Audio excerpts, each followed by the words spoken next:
దృష్టి పెడతా ఉంది కాబట్టి త్వరలోనే ఆ టైం వరకు దీన్ని సాగదీసి ఇంకా ఇతరత్రకు సంబంధించిన మార్గదర్శకాలు ఇంకా ఇతరత్ర నియమ నిబంధనలు అంటూ ప్రొలాంగ్ చేసే అవకాశం ఉందనేటువంటి ఒక అనుమానాన్ని వ్యక్తం చేస్తా ఉన్నాయి ప్రతిపక్షాలు కానీ రైతు సంఘాలు కానీ. ఇప్పటికీ కేబినెట్ లో కేవలం కొన్ని అంశాలపైన మాత్రమే నిర్ణయం తీసుకోవడం జరిగింది. రైతు భరోసాకు సంబంధించి తీసుకోలేదు.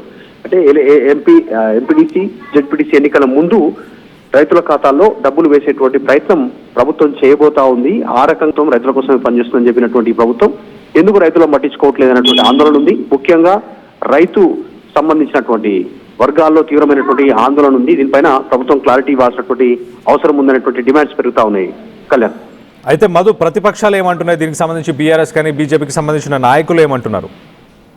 ఎగ్జాక్ట్లీ, అంటే మొదటి నుంచి చెప్తున్నట్టుగానే గతంలో కేవలం ఎన్నికల